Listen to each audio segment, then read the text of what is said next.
Hi, welcome to Hari and இனி diaries. எல்லாரும் சந்தோஷமாக சூப்பராக இருப்பீங்கன்னு சொல்லி நம்புகிறேன். இன்றைக்கி வீடியோவில் பார்த்தீங்க அப்படின்னா சத்து மாவு வச்சு 5 சூப்பரான பிரேக்ஃபாஸ்ட் அண்ட் டின்னர் ரெசிபிஸ் தான் வந்து ஷேர் பண்ணியிருக்கேன். இது எல்லாமே 10 நிமிஷத்தில் செய்யக்கூடிய ரெசிபி தான். கண்டிப்பாக எல்லோரும் ட்ரை பண்ணி பார்க்கலாம். இந்த வீடியோ ஃபுல்லாக பார்த்துட்டு பிடிச்சிருந்துச்சின்னா மட்டும் நம்ம சேனலை சப்ஸ்கிரைப் பண்ணுறது கன்சிடர் பண்ணுங்கள். இது எல்லாமே நான் கவர்மெண்ட்டில் கொடுத்த சத்து மாவு வச்சு தான் செஞ்சுருக்கேன். எப்படி செஞ்சேன்னு சொல்லி பார்க்கலாங்களா? ஃபஸ்ட்டு சத்து மாவு கொழுக்கட்டை ரெசிபி தான். அதுக்கு 2 கப் சத்து மாவு எடுத்திருக்கேன். அது கூடவே துருவின தேங்காய் 3/4 கப் வந்து ஆட் பண்ணிக்கிறேன். அதுக்கப்புறமா 2 டேபிள் ஸ்பூன் நாட்டு சக்கரை வந்து ஆட் பண்ணியிருக்கேன். நீங்கள் நாட்டு சக்கரை இல்லை அப்படின்னா ஒயில் சுகர் கூட ஆட் பண்ணிக்கலாம். அதுக்கப்புறமா கொஞ்சமாக வந்துட்டு ஏலக்காய் தூளும் ஆட் பண்ணிக்கிறேன். இது எல்லாமே கொஞ்சம் கொஞ்சமாக தண்ணி தெளித்து நல்லா கொழுக்கட்டை மாவு எப்பவும் எப்படி பிசையுமோ அதே மாதிரி பிசைஞ்சு எடுத்துக்கலாம். நல்லா சாஃப்டான டோ வர அளவுக்கு பிசைஞ்சு வச்சுக்கணும். அப்போ தான் நமக்கு கொழுக்கட்டையுமே வந்துட்டு நல்லா சாஃப்டாக கிடைக்கும். இதை நல்லா கலந்து விட்டு பிசைஞ்சு வச்சு ஒரு 5 நிமிஷம் வந்து அப்படியே ரெஸ்ட்டில் விட்டுடலாம். நல்லா ஊறி வரட்டும்.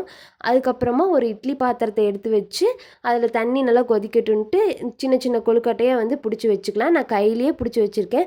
உங்களுக்கு அப்படி கையில் பிடிக்க வராது அப்படின்னா கொழுக்கட்டை மேக்கர் இருக்கு இல்லைங்களா, அதுலேயும் கூட செஞ்சு வைக்கலாம். சூப்பராக இருக்கும். ஒரு 10 நிமிஷம் வெந்தால் போதும். சூப்பரான சத்து மாவு கொழுக்கட்டை வந்து உங்களுக்கு கிடச்சிரும். கண்டிப்பாக நீங்கள் வீட்டில் ட்ரை பண்ணி பார்த்துட்டு எப்படி இருந்துச்சுன்னு சொல்லுங்கள். நெக்ஸ்ட்டு ரெசிபியாக பார்த்தீங்க அப்படின்னா சத்து மாவு தோசை தான். சத்து மாவு தோசையுமே ஒரு 10 நிமிஷத்தில் செய்யக்கூடிய ஒரு ரெசிபி தான். அதுக்கு பார்த்தீங்க அப்படின்னா நான் ஃபஸ்ட்டு 1 கப் சத்து மாவு எடுத்திருக்கேன். அது கூடவே ஒரு அரை கப் வந்து வீட்டில் ஆட்டி வைப்போம் இல்லையா அரிசி மாவு, அதையவே எடுத்திருக்கேன். அதுக்கப்புறமா ஒரு டேபிள் ஸ்பூன் வந்து சுகர் மட்டும் ஆட் பண்ணியிருக்கேன். ஏன்னா ஏற்கனவே சத்து மாவுலேயே கொஞ்சம் சுகர் இருக்கும் இல்லைங்களா, அதனால நான் ஒரு டேபிள் ஸ்பூன் மட்டும் சர்க்கரை வந்து ஆட் பண்ணியிருக்கேன். எதுக்காக அரிசி மாவு ஆட் பண்ணுறோன்னா அப்போ தான் தோசை வந்து நமக்கு சூப்பராக கிடைக்கும். இப்போ இதில் பார்த்தீங்க அப்படின்னா நான் அந்த 1 கப் சத்து மாவு அரை கப் தோசை மாவுக்கே பார்த்தீங்க அப்படின்னா எனக்கு 5 தோசை வந்துட்டு கிடச்சிது. இது நீங்கள் பார்த்தீங்க அப்படின்னா 2 பேர் இருக்கீங்கன்னா இந்த குவான்டிட்டி வந்து கண்டிப்பாக கரெக்டாக இருக்கும். இது எல்லா ரெசிபியுமே 2 பேர்த்துக்கு அளவாக தான் நான் இதில் செஞ்சு காமிச்சிருக்கேன். இதை நீங்கள் அதை வச்சு 4 பேர் 6 பேர் அந்த மாதிரி இருக்கீங்கன்னா அதுக்காக மல்டிப்ளை பண்ணி நீங்கள் போட்டுக்கலாம். இப்போ பாருங்கள், சூப்பரான சத்து மாவு தோசை வந்துட்டு கிடச்சிருச்சு. நல்லா கிறிஸ்பியாக சூப்பராக இருந்துச்சு. டேஸ்ட்டுமே நல்லா இருந்துச்சு. 10 நிமிஷத்தில் ரெடி பண்ணிட்டேன். அடுத்த ரெசிபியாக பார்த்தீங்க அப்படின்னா சத்து மாவு புட்டு தான். சத்து மாவு புட்டுமே ஈஸியான ஒரு ரெசிபி தான், ஆனால் ஹெல்த்தியும் கூட. அதுக்கு 1 கப் சத்து மாவு வந்து எடுத்திருக்கேன். அது கூட 1 பிஞ்ச் ஆஃப் சால்ட் மட்டும் ஆட் பண்ணியிருக்கேன். எப்பவும் போல் தண்ணியை தெளித்து நம்ம எப்படி அரிசி மாவு புட்டுக்கு பிசையுமோ அதே மாதிரி தான் சத்து மாவு புட்டுக்கும் பிசையணும். நல்லா தண்ணியை தெளித்து பிசைஞ்சு வச்சுட்டு இட்லி பாத்திரத்தில் ஒரு துணியை போட்டு எப்படி அரிசி மாவு புட்டு வந்து மேலே தூவி விடுவோமோ அதே மாதிரி இந்த சத்து மாவு புட்டு மாவையும் மேலே வந்து தூவி விட்டுக்கலாம். தூவி விட்டு மூடி போட்டு ஒரு 10 நிமிஷம் வெந்துச்சுன்னா போதும். அது வெந்து வர்றதுக்குள்ளேயே நம்ம போயிட்டு அதுக்கு தேவையான தேங்காயை மட்டும் துருவி எடுத்துக்கலாம். இப்போ இது 10 நிமிஷத்தில் வெந்து வந்துடும். இப்போ இந்த வெந்து வந்ததுக்கப்புறம் இந்த புட்டு வந்து ஒரு பாத்திரத்தில் மாற்றிட்டு அதுக்கப்புறமா நம்ம துருவி வச்சுருக்கோம் இல்லையா தேங்காய், அதையுமே வந்துட்டு இது கூட வந்து ஆட் பண்ணிக்கலாம். அதுக்கப்புறமா நம்மளோட தேவைக்கான சுகர் மட்டும் ஆட் பண்ணிக்கிறோம். இந்த 3ஐயும் நல்லா கலந்து விட்டோம் அப்படின்னா சூப்பரான சத்து மாவு புட்டு வந்துட்டு நமக்கு ரெடி ஆயிடுது. நீங்களே பாருங்கள், 10 நிமிஷத்தில் செஞ்சுட்டோம். ஆனால் ஹெல்த்தியான ரெசிபியும் கூடவே. இது கூடவே நான் கொஞ்சமாக ஏலக்காய் தூள் மட்டும் வாசத்துக்காக ஆட் பண்ணிக்கிறேன். நீங்கள் தேவைப்பட்டால் ஆட் பண்ணிக்கலாம், இல்லைன்னா ஸ்கிப் பண்ணிக்கலாம்.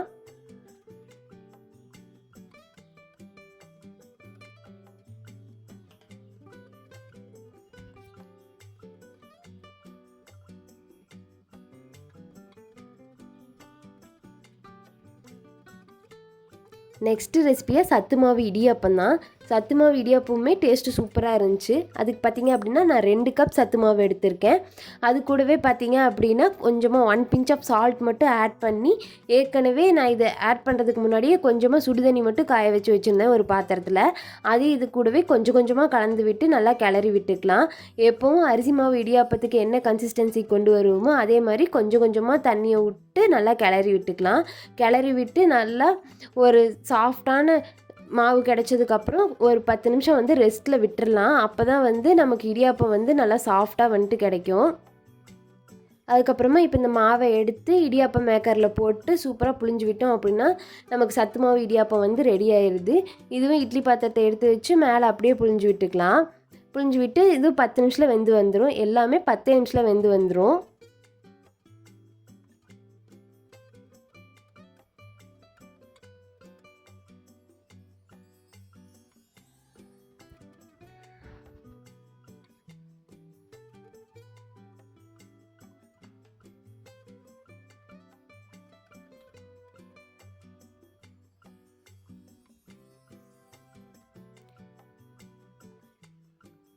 இப்போ இடியாப்பம் வெந்து வந்ததுக்கப்புறம் எடுத்து போட்டாச்சு. நீங்களே பாருங்கள், இதில் கையில் எடுத்து காமிச்சிருப்பேன் எவ்வளோ சாஃப்டாக இருக்குன்னு சொல்லிட்டு. அது கூடவே நம்ம தேவைக்காக நான் 1 டேபிள் ஸ்பூன் சுகர் மட்டும் மேலே அப்படியே தூவி விட்டுருக்கேன். உங்களோட சுகர் டேஸ்ட்டுக்கு தகுந்த மாதிரி நீங்கள் வந்து சுகர் வந்து மேலே ஸ்ப்ரெட் பண்ணி விட்டுக்கலாம். சூப்பரான சத்து மாவு இடியாப்பம் வந்து கிடச்சிருச்சு நமக்கு. நெக்ஸ்ட்டு ரெசிபியாக பார்த்தீங்க அப்படின்னா, நம்ம சத்து மாவு பணியாரம் தான் செய்ய போகிறோம். சத்து மாவு பணியாரத்துக்கு வந்து பார்த்திங்க அப்படின்னா, ஃபஸ்ட்டே ஒரு 100 கிராம் வெல்லத்தை எடுத்து சுடு தண்ணி வச்சு காய வச்சுக்கிறோம். அதை காய வச்சுட்டு 2 கப் சத்து மாவு எடுத்து அது கூடவே பார்த்திங்க அப்படின்னா ஒரு கப் மட்டும் அரிசி மாவு ஆட் பண்ணியிருக்கோம். அரிசி மாவு ஆட் பண்ணோம்னா தான் நமக்கு பணியாரம் வந்து நல்லா புஃப்ன்ட்டு கிடைக்கும். இப்போ இந்த சத்து மாவு அரிசி மாவு 2ஐயும் கலந்து விட்டு நம்ம காய்ச்சி வச்சுருக்கோம் இல்லையா வெல்லம், இந்த 3ஐயுமே நல்லா கலந்து விட்டுக்கலாம். எப்போவும் நம்ம பணியாரத்துக்கு எப்படி மாவு கரைப்போமோ அதே கன்சிஸ்டன்சியில் இருந்தாவே போதும் இந்த சத்து மாவு பணியாரத்துக்குமே. கொஞ்சம் கொஞ்சமாக நல்லா கலந்து விட்டு இந்த வெல்லத்தையும் கலந்து விட்டுக்கலாம். நீங்கள் டேரெக்டாக ஒன்று நாட்டு சர்க்கரை இல்லைன்னா சர்க்கரை ஆட் பண்ணுறீங்க அப்படின்னா அது வந்து இந்த அளவுக்கு நல்லா கரைஞ்சி வராது. அதுக்காகத்தான் நான் வந்து வெல்லத்தை எடுத்து காய்ச்சி வச்சுக்கிறேன். இப்போ பாருங்கள், நான் எந்த கன்சிஸ்டன்சியில் கரைச்சி வச்சுருக்கேன்னு உங்களுக்கே தெரியும். நம்ம எப்பவும் போல் பணியாரத்துக்கு எந்த மாதிரி கொஞ்சம் தண்ணியாட்டு வச்சுருப்போமோ அதே மாதிரி தான் சத்து மாவு பணியாரத்துக்குமே வச்சுருக்கேன். 2 பக்கமும் நல்லா ஊற்றிட்டு 2 பக்கமும் திருப்பி போட்டோம் அப்படின்னா சூப்பரான சத்து மாவு பணியாரம் கிடச்சிடும். இது 10 நிமிஷம் வெந்து வந்துச்சுன்னா போதும். இது நீங்கள் முடிஞ்சால் ஈவினிங் ஸ்நாக்ஸாக கூட செஞ்சு கொடுக்கலாம் பசங்களுக்கு. நல்லா டேஸ்ட்டாகவும் இருக்கும், ஹெல்த்தியான ரெசிபியும் கூட. நான் இதை எடுத்து முடிச்சுட்டு காமிச்சிருக்கேன் பாருங்கள் எவ்வளோ சாஃப்டாக வந்திருக்குன்னு சொல்லிட்டு. நல்லா உள்ள புஃப்னு வந்து சூப்பராக கிடச்சிருந்துச்சு இந்த சத்து மாவு பணியாரமுமே. இந்த எல்லா ரெசிபியுமே பார்த்தீங்க அப்படின்னா 10 நிமிஷத்தில் செய்யக்கூடிய ஒரு ரெசிபீஸ் தான். ஆனால் ஹெல்த்தியாக இருக்கக்கூடிய ரெசிபீஸ். நீங்கள் வந்து இந்த மாதிரி செஞ்சீங்க அப்படின்னா உங்கள் வீட்டில் சத்து மாவு வந்து சீக்கிரம் காலியாயிரும். கண்டிப்பாக வேஸ்ட்டே ஆகாது. எல்லா ரெசிபியுமே ஒரு 10 நிமிஷம் செய்யக்கூடிய ரெசிபிங்களா, அதனால நினச்சா உடனே செஞ்சிடலாம். வீட்டில் இருக்க பொருளை வச்சே தானேங்க எல்லாமே செய்கிறோம், அதனால ஈஸியாகவும் இருக்கும். இந்த வீடியோ பிடிச்சிருந்துச்சி அப்படின்னா கண்டிப்பாக நம்மளோட சேனலில் சப்ஸ்கிரைப் பண்ணி வச்சுக்கோங்க. ஃப்யூச்சர் வீடியோஸ்க்கு யூஸ்ஃபுல்லாக இருக்கும்.